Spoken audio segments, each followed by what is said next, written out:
Welcome to the show, Bobby. Thank you. So, what's been going on with you, man? Are you recording any new music? Are you doing I'm working. any? I'm listening to music right now. Hmm. Not recording just yet. No. No, When was the last time you released a recording? the one that we won the Latin Grammy, Okay. which was Para que baile mi pueblo. I think the hardest part of when it comes to creating new music nowadays is finding the right songs. See, Yeah, you can get in the studio easily. what is it that attracts you to a song? Something that's different. Hmm. You know, it's there's a producer named Rick Rubin, and one day they got him. He was with Kanye West in the studio, and he says, "If you can hear this song on somebody else's album, you don't want it," and it's true. So, it's one thing that you got to defend your style, so to speak. But if you record the same blueprint that already worked, it's like it people become immune to it. It Hmm. doesn't have the same effect. Yeah. When people hear something fresh and it makes them go, "Oh, what's that?" That's when you know you have something, Hmm. right? And so it's always trying to look for that something. That's the goal. See. Not doing something that sounds like something else Yeah. or something's already been done. So it's real hard to find good material. That's the hard part. There's lots of great songwriters and they're pitching songs to everybody, but it's that's the secret sauce. Yeah. I had Oscar Solis and Mario Montes, your uncle, Yeah. and Romance on the Hmm. show, and I was dissecting the songs from their first album, Enamorado de Ti and La Yeah. Diferencia, and those songs. And, I noticed all the different elements that's in the song, from a Yeah. harmonica to a saloon sounding That's piano to a Oscar. different, yeah. That's Oscar. And Yeah, I yeah. asked him, Yeah. like, what made you create that? He goes, well, I didn't want the song to be boring, Right. and I think that happened a lot in Tejano in the '90s, where everybody had the same keyboard sound and it was through the whole That's true. song. That's true. It That's true. became There's a monotonous. pattern, but Yeah. that doesn't just happen in Old Tejano. That happened. You even saw the norteño music movement when Intocable came out. Everybody wanted to be the next Intocable, Hmm. and everybody kind of followed that same. Yeah, you could change the vocalist a little bit, but the whole gist of that style was there. Yeah. But the problem is that it doesn't. You'll get the short term boom, right? It's the people will go, "Oh, cool, man! It's the in thing," but you don't stick Yeah. because you're. It's kind of you're the follower, right? You're not the You leader. constantly have to be innovative, right? You gotta. It's just you can't. You can be real innovative, but if you're out of the element, then you're too far out. So it's Mhm. a really fine line. Yeah. People don't understand how hard it is to still stay true to the style Hmm. and also give them something A little different. a little different, right? Yeah. I think when Cumbia Kings first came out with Sabes a Chocolate, and I first heard it on the radio, I heard that and I went, now that's different. Hmm. And Cumbias had been done and there was everything, but they did it in a different way that got you to go, oh, they didn't sound like anybody. Hmm. And we need more of that type of mentality, right? In music that comes out and stuff. Yeah. And it's interesting when Intocable came out, they created that whole norteño light. Exactly. Yeah. It was like a whole But a movement. lot of the song structures are very similar. So, sometimes songwriters will send you the song where it starts in the major, goes to the minor, goes to the major again. And so if you dissect the song and you hear the chord structure, a lot of times it's hard because they'll send you the same type of chord structure and you're like, eh. Hmm. It has that same vibe, that same feel, even regardless of what you do. Yeah. Right. So there is a style also of songwriting for that. A formula. There is a formula. Yeah. Like country too, man. In country, Oh yeah. they follow But you know what it's I like like? cookie cutter stuff. It is. But you know what I like about country is that they generally do things with three chords, Hmm. not four, Yeah. three. And they still find ways to be innovative with three chords. And that's really, really good. I mean, to me, some of the best songwriters are country songwriters, in the world. Yeah. That's why, they make a ton of money in So Nashville. you're looking at songs from songwriters. Do they send you songs? Do you ask them for some, or how do you do that? I have friends that are songwriters that are Okay. very prolific, And I don't ask for them. They kind of just always call me, hey man, I got something for you, and they'll get it. Sometimes they'll just send it. You know, we have an email, they'll send songs, and I'll go in there and I'll check them out. And how's the industry for songwriters? Is there the same revenue from the Which industry? well, like Tejano No, and Norteño? it's terrible. No, it's terrible. Yeah, it's terrible. In the sense that the primary source of income's always been radio. So radio's ratings have fallen. And CD sales. También, right? Yeah, but they're streaming, and but people are now living in a digital world. But when it comes to radios, that's where songwriters would get paid because, you know, if you're on a radio station and a songwriter wrote that song, during that hour that radio station charges for that hour of billing, the BMI and ASCAP get paid, and then they pay the songwriter, right? But it's only if there's ratings. And since now people are so distracted with everything else that goes on with music, the ratings have gone down because everybody's, you know, it's like network news is not the same because there's cable and now streaming, and, you know, now people are Netflix and whatnot. So it's so diluted everywhere that now it's just hard because everything's so diluted. So if you have a national hit, you know, if La Rey de la Sierra that wrote Adiós Amor from Christian Nodal, you make a bunch of money, right? If you're Luis Fonsi and you wrote Despacito, I think that song, it was millions and millions of dollars. Yeah. But it has to be worldwide. It's got to be something. It can't be something regional. Global. It's got to be global to really make a real decent, serious money. Yeah, you know. I see a lot of these rappers from like Houston and stuff, and they end up becoming viral hits, and they end up making. That's another industry that's you know, they are and it's interesting because they have their own YouTube channel, and so they upload their videos on their YouTube channel, so they get that revenue and stuff like that. Yeah. How does it work for you, man, with the music that you've been recording? I mean, do you receive digital royalties and stuff like that? Yeah. Is it? I mean, but you're a legacy artist, so you've got Desvelado that people stream all the time, right? And other tunes, right? There's all that, yeah. But I mean, I have my own label now, so it's been a while that I've been I own a lot of my own catalog. Because I made a deal years ago with Reversion and stuff like that, but it's my lawyer Yosel Alonso back in the day told me, hey dude, we need to do a Reversion deal. It's like, what does that mean? I had no idea. It's like, well, they're gonna have it for 10 years, and then once it's 10 years, then you own it. But it's I mean, it's never enough, dude. I mean, the streaming is from what they stream, they pay you pennies. Yeah. Right. It's not. It doesn't compensate like the gigs, right? When the gigs is where it's at, right? I mean, no. And a lot of songwriters, they don't get to gig. You know what I mean? That's what. Yeah. That's where it's tough for them. It's rough. It's rough. I mean, to be a successful songwriter, you got to keep putting music out with a lot of artists, and you know, sometimes your mind it's not eternal. You don't have like an endless,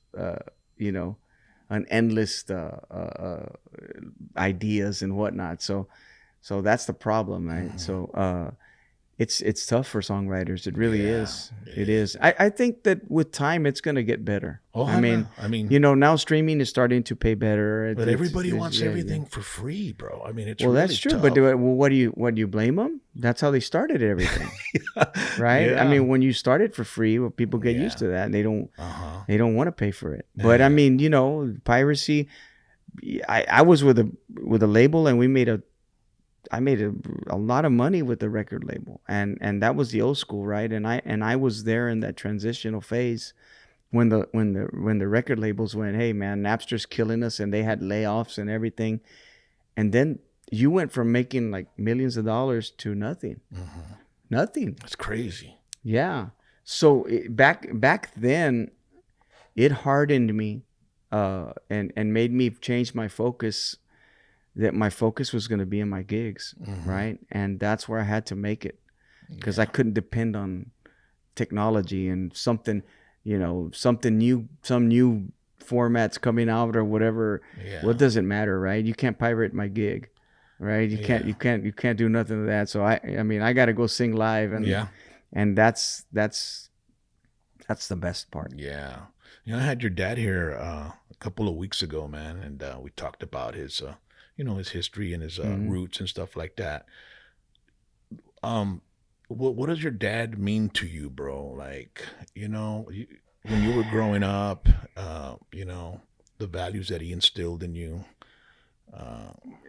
My dad's been a school for me, right? I had a front row seat to learn a lot. And when I say that, I really mean it in the good sense and in the bad sense. There's things that I saw. My dad grew up in a different era than mine. So when I was younger and you'd go watch, it was a party, dude. Right? They'd go gig, but it was a party. Mm-hmm. Right? And fast forward down the road, I started seeing myself start in that, and that was one thing that I didn't want to do. I didn't want to make it a party. To me, if I'm gonna party, it's gonna be on my own time, and I can go, put some beers down and hang out with my friends and stuff like that. Yeah. But when I'm working, it's not a party. I don't have a life that, people think like, man, you went here and you went here, dude. I do nothing but sleep. I don't even do sound checks. I don't do sound checks. I go sleep. I've been very blessed to have, I have two bands. I have a band in Mexico and I have a band in the US. So it's like the same. I have whatever the blueprint is over there, I have it over here. And so if I have a gig over there and then I have a gig over here, I'm the only one that flies. And I meet up with my guys. They already know how to regulate my microphone. Yeah. And so I don't have it's never a party for me, man. I'm a hermit. I get to, I just gigged at the Casino del Sol in Tucson. Mm-hmm. I mean, I don't go gamble, and I like to play, right? But when I'm working, I go and I rest and I get ready for the show and I give it all I got. And then right when I'm done, I go right back to sleep. When you were younger, did you do any fast stuff, No, not really, dude. I've never gotten crazy. Yeah. No, I've never been that guy. I mean, I'm not going to say I haven't gotten drunk, right? Mm-hmm. Yeah. Who hasn't, right? And there has been a couple of nights in my life of shows where se me pasaron las copas and but not really. That's more of an anomaly than anything. Yeah. So when you were growing up, there was a lot of partying. Your dad was doing the shows, and dude, all the bands were partying. There wasn't a band that didn't party. Yeah. I mean, that was a part of the lifestyle. That's the way it was. What about when he was like home and like when you did get to see him? Because he used to say, he did say he'd be on the road for like 6 months sometimes or 3 months in a row. Yeah, he'd be gone a lot. Nonstop. And you were growing up as a kid, and there was no cell phones back then. There was no FaceTiming. There was nothing like that. So no. So you didn't really get to spend a lot of time with your dad when you were growing up. I didn't. I tried to. Summers were always summers on the road with dad, and then Christmas. Mm-hmm. And so I remember a lot of Christmas,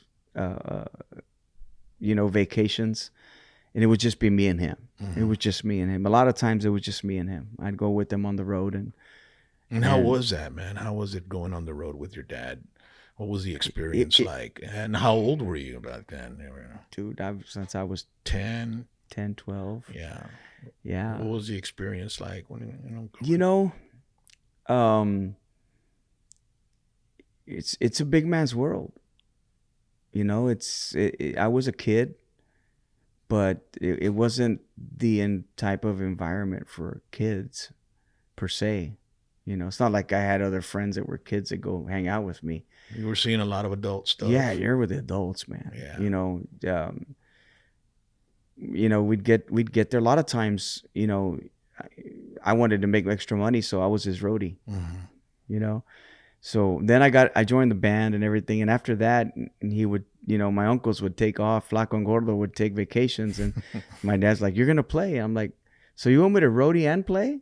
And what would you play? The saxophone. Saxophone. I was a saxophone player. Wow. Yeah. I never knew that, bro. Oh yeah, dude. I played all the way to my senior year, and I actually played all four. I played four of the five. I played baritone,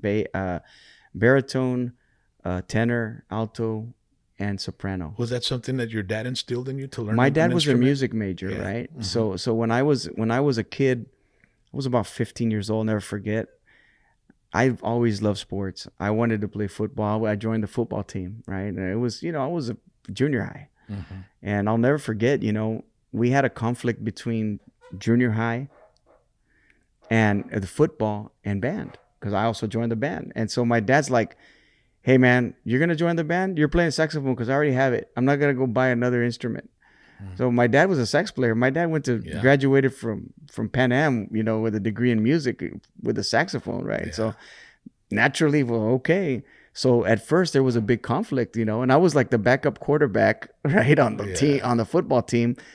But the football team would get pissed when I would go to band practice, and then the band directors would get pissed because I would go to football practice. So I had them both mad. Mm-hmm. And so it was kind of frustrating. I'll never forget, my dad told me, you're quitting football. And I'm like, what do you mean, Dad? I like football too. Like, he didn't give me a choice. He told me, you're quitting football. Yeah. And I said, but why? He goes, son, I'm a musician. Your mom's dad's a musician. Your mom's brothers are musicians. My brothers are musicians. My uncle's a musician. Yeah. He goes, you ain't going to be a great athlete. Let's be honest. You're not going to make it to the NFL. He goes, but you got music in your blood.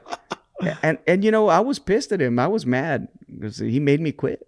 But he obviously knew something that that was true. Yeah. He wasn't lying. No. I mean, so he made me quit. And it's interesting that the saxophone is the instrument of choice for all of you mammals. Your uncle Mario. That's right. It's Flaco. Yeah, absolutely, dude. Gordo, that's like dad. That's the saxophone is the Pulido instrument. It really is. And I didn't play it much after that. And people are like, why don't you play the sax? I go, because they don't pay that good to play a saxophone.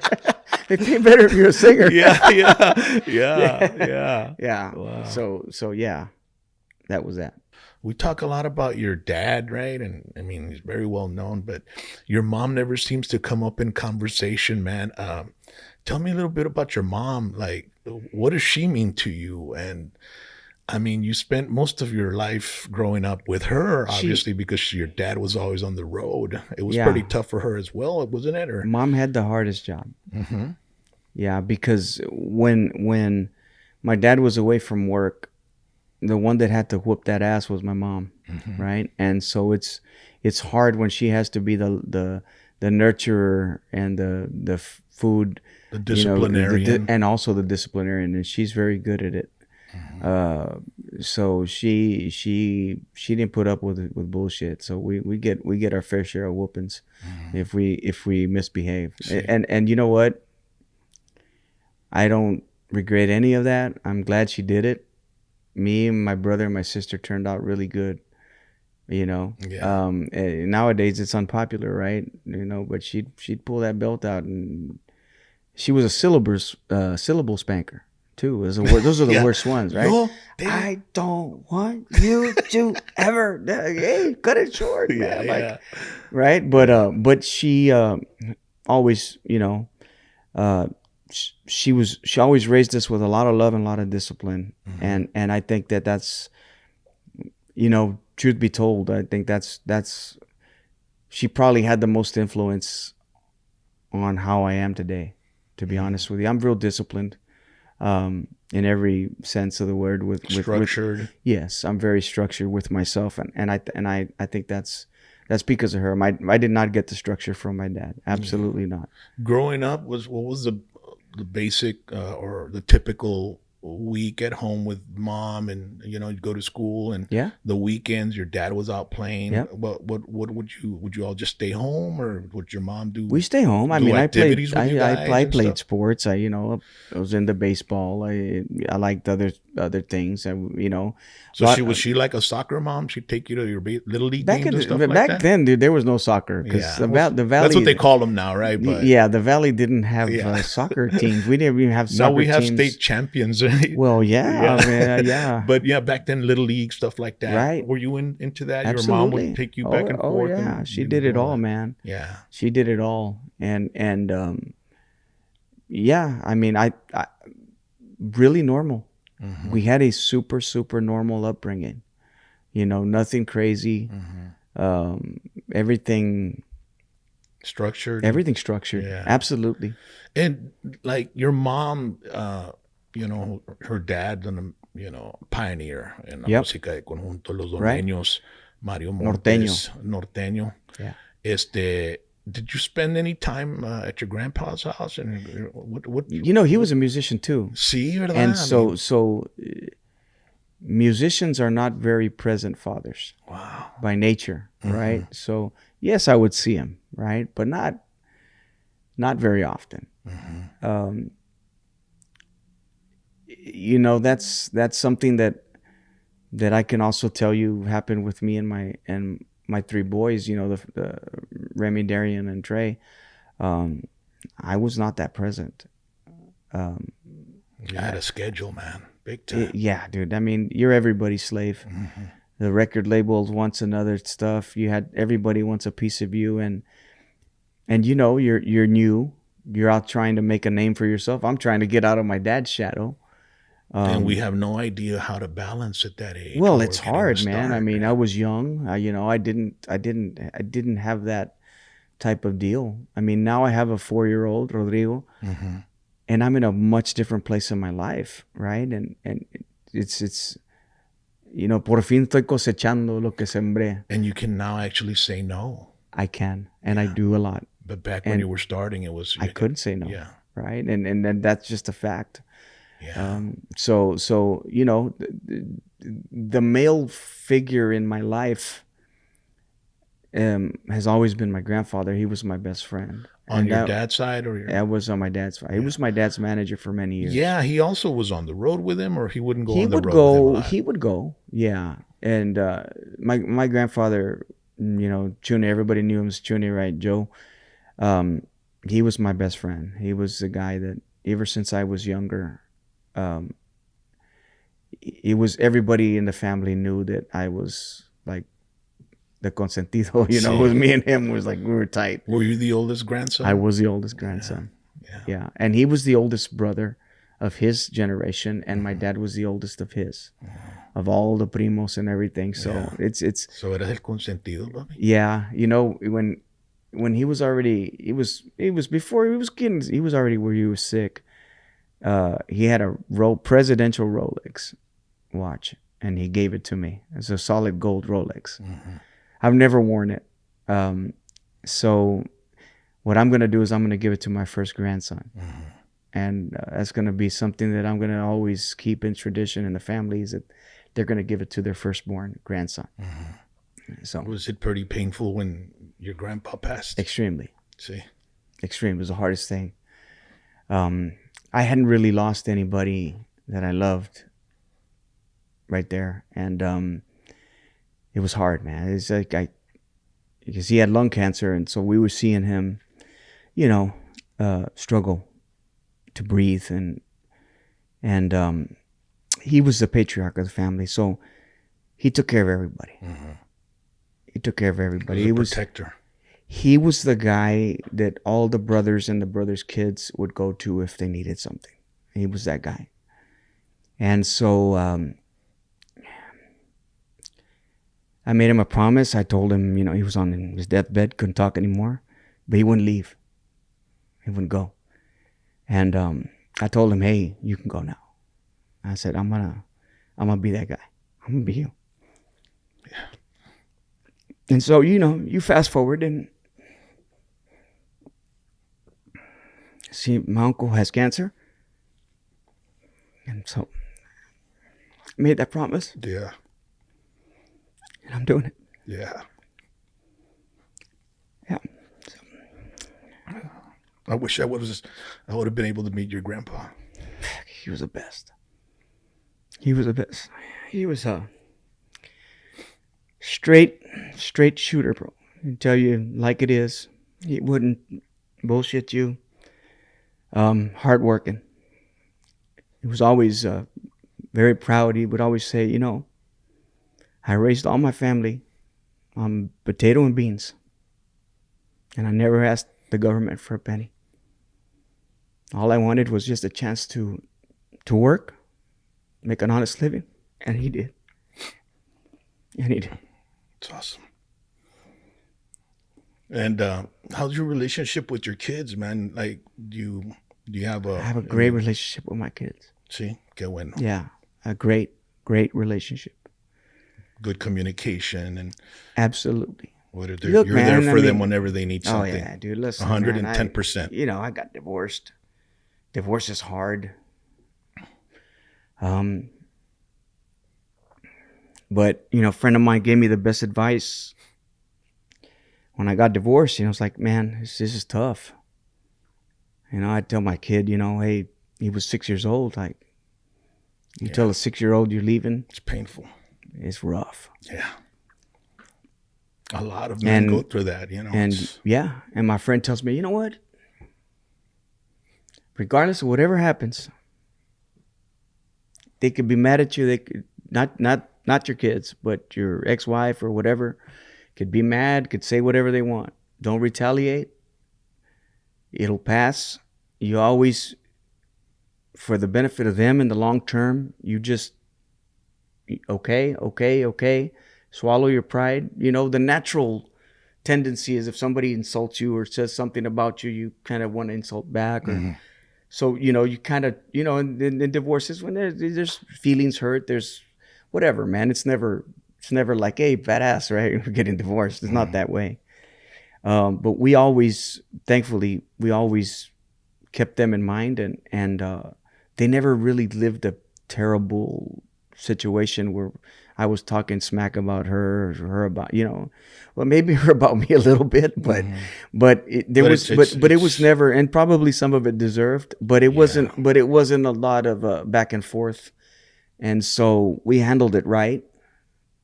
And my kids, I've always told them, I mean, you could have friends, man. You could think you have best friends, but when the shit hits a fan, the one person you're going to call is me. And I'm always going to be that guy to answer that call for them. And so, you know, I try to lead by example to them, and you know, I'm a hard dad. I don't spoil my kids. I don't believe in that. I believe if they're going to have their own wealth one day, the biggest lesson I can teach them is how to attain it on their own and not just give it to them and not tell them, here's this money, and, you know, because los echas a perder, you know, and I don't believe in that. So it's always discipline, the way I've lived my life, discipline, and lots of love, hey, I love you, kiss them on the cheek, understanding. Absolutely, man. You know, and they are. I'm very proud of them, man. Remy's going to, you know, the nursing school. He's gonna get in there, and Darren graduated with a degree in finance, and he's gonna go apply to law school. Trey just got into UT Film School, which is super hard to get in. That film school is so prestigious, it has like a 10% acceptance rate of all the people. That was the only school that he applied for. And I didn't pull no strings. I didn't do nothing. He applied.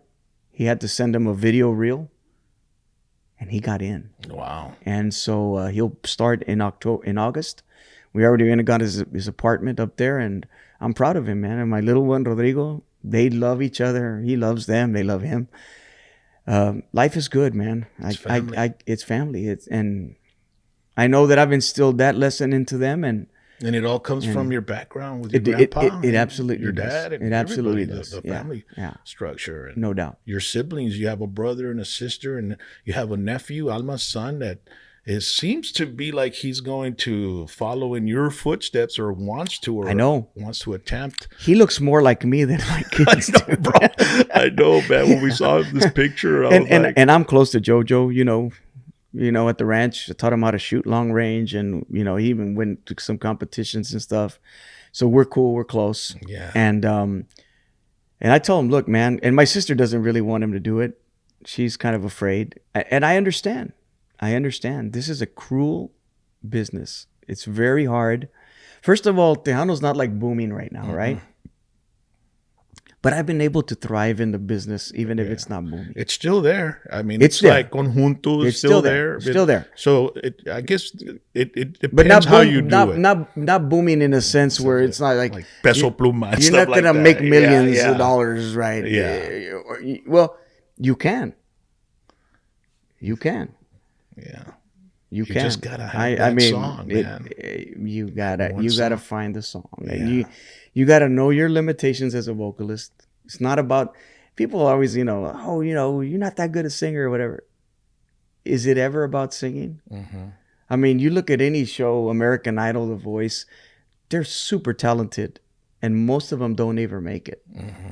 So is it a singing competition? No, it's not. It's about finding songs that with your voice connect. That's it. That's all. That's it. There's nothing else. Find the right song that you can sing and make it sound good and connect. Yeah. That's it. There's no other secret. Like you gotta obviously get better and sing good and do all that, but you don't have to be the best singer in the world. Yeah. No, not to make it. And so I just told my sister, if you want me to help him, or he wants me to, all you got to do is ask me and I'll help him. But I'm not going to be accused of getting him into this business. And then later you're going to say, it was because of you. It's your fault. So if you want me to help him and he wants to do it, then he knows that, he loves it. Yeah. He loves it. You can tell. And I was me. Yeah. I was nervous. I loved it. Yeah. I loved it. It was, even after I'd be disappointed after sucking, right? I'd go on stage and I'm like, God, man, my voice cracked here, and I was we're our worst critics, but man. I still loved it, right? Yeah. I still want to try to improve and get out there and do better. And how crazy for your dad, to have shared the stage with his son and now with his grandson too, man. I mean, they're gonna be able to sing a song together and do things like that, Hopefully. That'll be interesting, man. But Bob, I really appreciate you coming in and sitting down with me, and we got to do this again, talk about other stuff. But there's a lot to talk about. Yeah, man. I know, man. But thanks for opening up, man, and I appreciate you. And you got it, whatever man. you need, we're here, it's carnalito. mutual. Okay? Thank you. Órale, Appreciate it.